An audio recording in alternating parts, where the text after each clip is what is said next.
All right, welcome back to the Canine Performance Podcast, where it's our mission to help you live the best life possible with your dog, guaranteed. I'm your host, Matt, and I'm joined by my co-host, Natalie. And today, Natalie, what are we talking about? We are going to be talking about building confidence in your dog.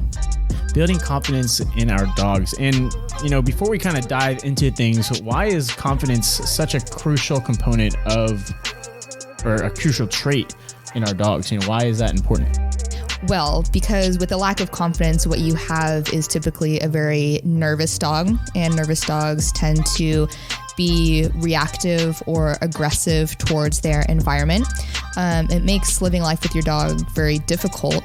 Not only that, you don't have their focus, you don't have their attention because their mind is not focused on you, it's focused on all of their different triggers. And so having a dog that's more confident, you can live a better life with them. They'll be more obedient and they'll live a better life because them operating in a mindset lacking with confidence, it's not a very good place for them to live in. Very interesting. And I think it's kind of interesting because we actually just got another board and train today named Ollie. And I think you were mentioning earlier that this is going to be probably one of the most important factors that goes into his board and train program is really building and developing that confidence. So, before we jump into some of the ways that you might be able to work with Ollie in that regard, what is a high level overview of confidence as it relates to dogs, and what are we going to be diving into tonight? Feel free to kind of take the floor here. Yeah, definitely. So tonight I really want to talk about the different ways that we can build confidence in our dog and give you guys that are at home listening to this some actionable tips to start working on those today. And for the dog that we got today, for the board and train Ollie, I went on a walk with him and I can definitely see how his nervousness and his insecurity, anxiety is really impacting his owners. It was very difficult to go on a simple mile-long walk. It took almost 40 minutes instead of my normal, 18 to 20 minutes to go on a mile-long walk just because he was so nervous and skittish, and in a change in his environment, he started fighting at the leash. He was reactive and barking at people. And for his owners, I know that can, be somewhat of, it's anxiety inducing for an owner. It can be embarrassing. It can be frustrating. And for the dog, they operate out of, like I had already mentioned, just a bad mental headspace. But then again, on our mile walk, it was a little frustrating because I know that he's not getting the type of exercise that he needs, and he's a pretty energetic dog. But because he was so nervous, it took forever to get anywhere during our walk.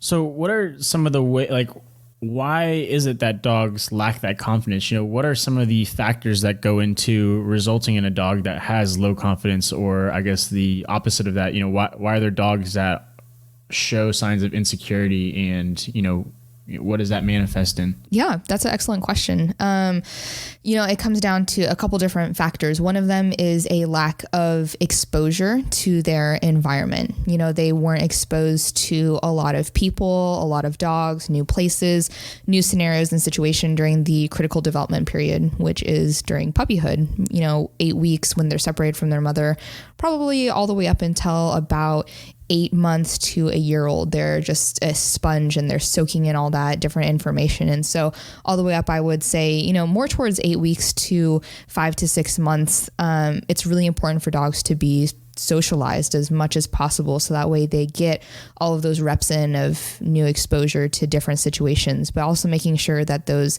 experiences are positive. And if a dog has negative experiences during the critical development period, it can lead to a dog that has an aversion to those situations. For example, this dog doesn't seem like he particularly likes men. And so maybe he wasn't socialized a lot to men. And so he has an aversion to them because he's like, oh, I don't, they're kind of big, they're intimidating. Typically men's body language is more tense, and dogs can really sense that. Another thing is that some dogs just genetically have a predisposition to be very nervy dogs.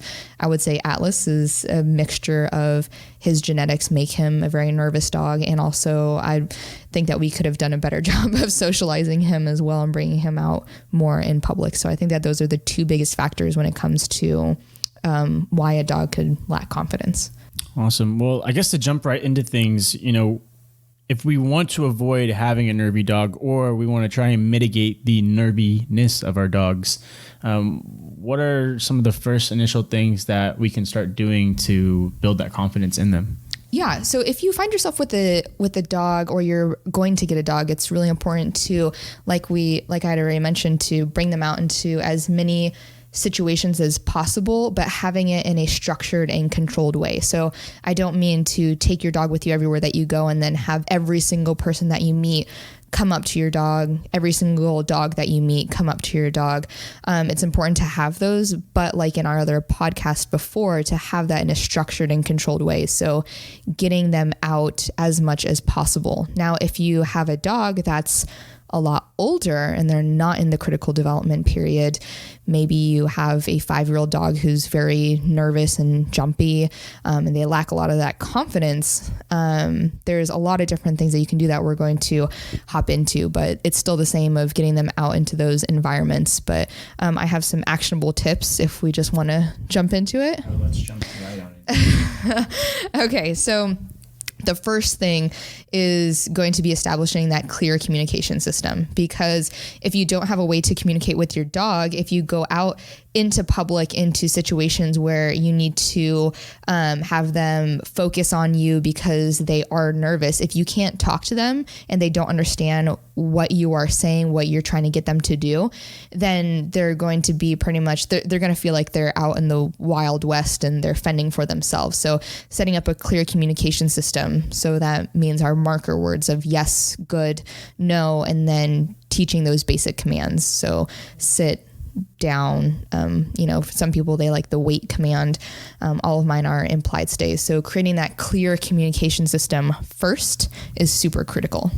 Yeah. And I can see how that could be important, because even as a human, and any of you that are listening out there can probably relate to this. If you've ever traveled outside of the country or been in a new place where you knew no one, it's pretty anxiety inducing if you don't know how to communicate with the people around you. If you can't, I remember the first time I went to Portugal, or when we went to Spain, and you can't read the signs and you're trying to figure out where you're trying to go and you just have no map and you have no idea how to do it. It builds anxiety. It makes you frustrated, and it can make you act differently than you normally would if you had that clarity and that peace of mind. So I can see why that's so important. So what would be the next step in building that confidence? Yeah, definitely. And that was a super good analogy. I really like that, because I'm thinking back to my analogies.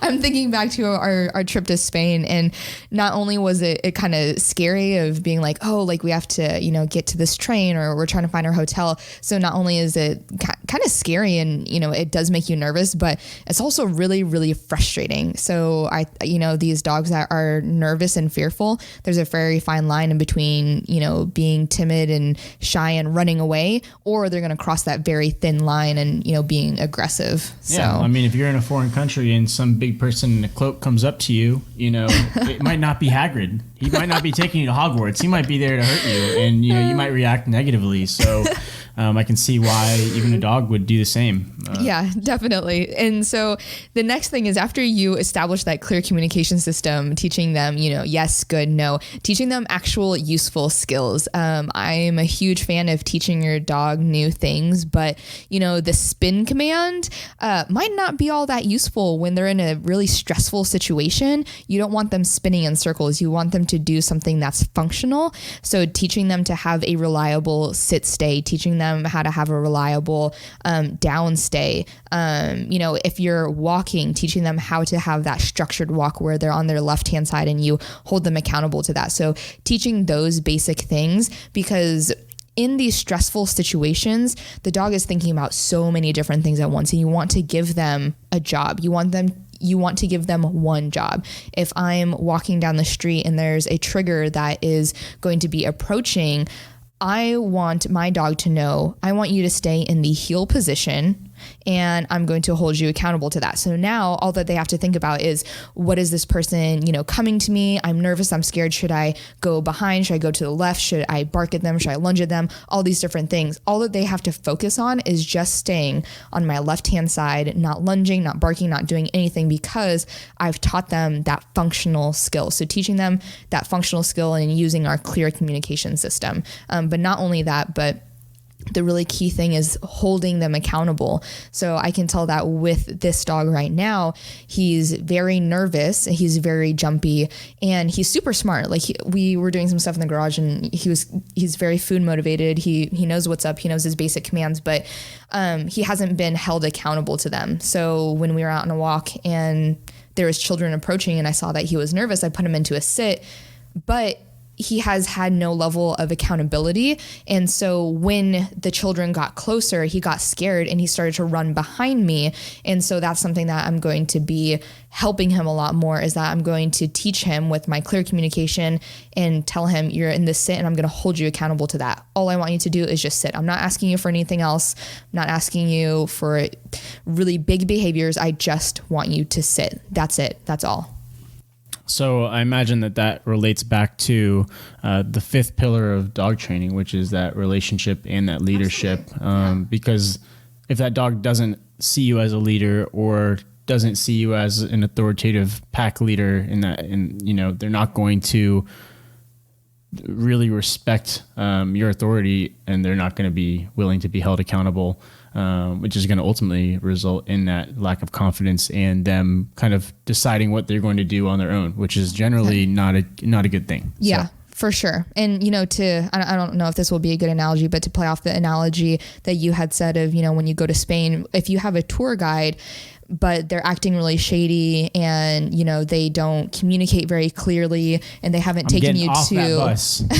Exactly. I'll do it my way. You don't want to. You're like, this person has no idea what they're doing. I'm better off on my own. And you don't want that for your dog. You want to show them that they should listen to you, give them a good reason why, because you're a fair and assertive leader and you have a relationship with them built on a foundation of trust and consistency and clear communication and motivation, all of our good pillars of dog training, and holding them accountable. So yeah, definitely. Mm-hmm. So what would be your next tip for people out there that want to practice instilling this confidence in their dogs? Yeah, there's two other things that I would say or actually three, is one of them is to help them overcome obstacles, by giving them this job. So for example, now I know that men and children are going to be a trigger for this dog, Ollie, for the board and train. So I'm going to teach him what I want, and I'm going to use clear communication, and I'm going to hold him accountable, and I'm going to put him in situations that are stressful, and I'm going to show him nothing bad is going to happen to him. I'm going to help him overcome these obstacles that men can walk by you and nothing's going to happen. Children can be playing off in the distance. Nothing's going to happen. Dogs can pass by you. Nothing is going to happen. And through those repetitions of me showing him and coaching him through these obstacles, it helps gain that confidence for him that he knows that nothing's going to happen. Like, I don't have anything to worry about. Yeah. And I get that. But at the same time, just saying it, I guess what are some of the actual action steps? Because it's easy in theory to say, well, I'm going to put him in these situations and coach him through them. But what does that coaching actually look like? If I'm at home, say I have a crazy dog and I'm like, I want to do this, but I am nervous to put him in those situations because I don't know how to handle it. Mm-hmm. What are the things that people can do to actually have progress there, to actually have the confidence themselves to put their dogs in that situation and not be worried about what might happen? Yeah. And I think what we had already talked about teaching them those commands and then holding them accountable for that. So when we go outside with Ollie of, having those men or children pass, having him go into a sit, holding him accountable. So that means that if he gets up from his sit, I tell him no, and then I'm going to replace him back into that sit. And if he already knows the behavior, so I will give him a correction because I'm correcting him for breaking that command, for that movement. I'm not correcting his state of mind, which is nervousness. I'm holding him accountable to holding that sit position or that heel position or that down position, whatever it may be in that amount of time. And not only that, for in these situations of helping them overcome obstacles, but another crucial part of getting a dog to have more confidence is to practice the art of doing nothing. These dogs that are very nervous, are very jumpy, they're typically thinking about a lot of different stuff. And so helping them practice having a calm state of mind. And that starts in the home. So I teach the climb command. You may be familiar with the place command, but teaching that has tremendously huge benefits. Having your dog just sit in one place, and that's their only job. They just need to just be on an elevated dog bed, and that's all they need to do. What that does is that it helps them calm their mind more. And through repetitions of doing that, they can practice the art of doing nothing, doggy meditation, whatever you want to call it. And that helps them a lot. It recenters them, just like yoga and meditation does that for humans. It does the same thing for dogs as well.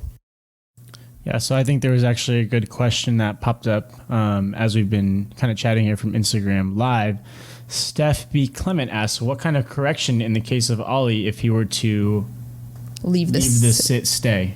Excellent question. And it depends on what phase of our training that we're in. So right now, I wouldn't expect anything of him because he just got here today. I need to build that foundation with him. I need to build that relationship. But say in 7 days, if I were to put him into a sit and if he were to leave that sit stay, if he was wearing a prong collar, then I would give a prong collar correction. If he was wearing an e-collar, then I would give an e-collar correction. And it would depend on the situation. So it depends on the where you are in the learning process, where you are in the training process, and the situation that the dog is in. Very cool.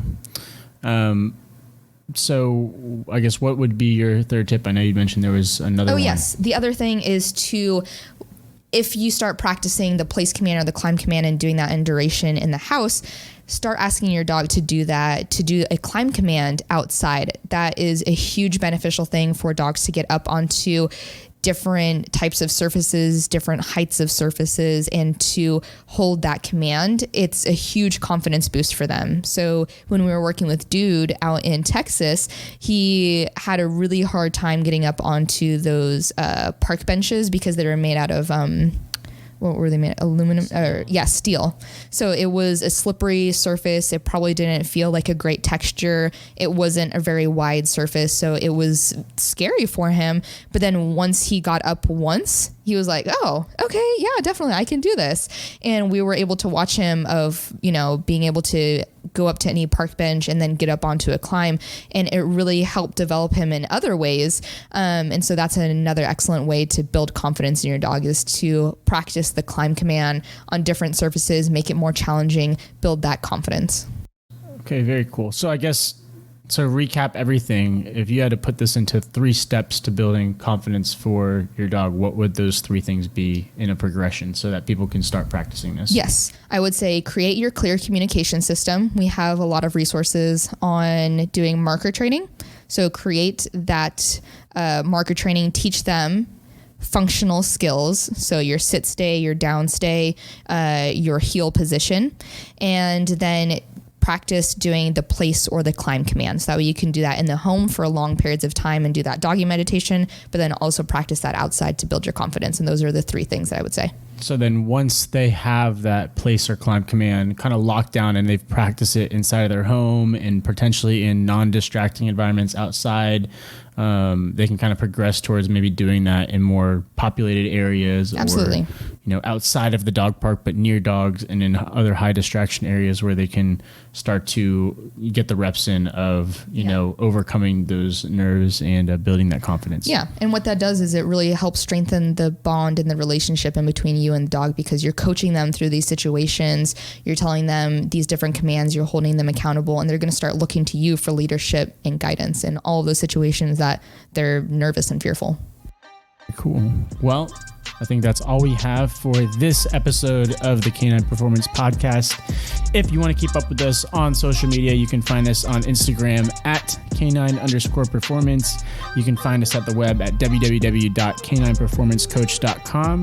And you can find us on YouTube, where you can watch plenty of videos on creating clear communication, on establishing your leadership, on practicing the climb command, and much, much more by just searching Natalie Dobkins or Canine Performance Coach on YouTube. So without further ado, this has been Matt Hubble and Natalie. And we will see you guys on the next one.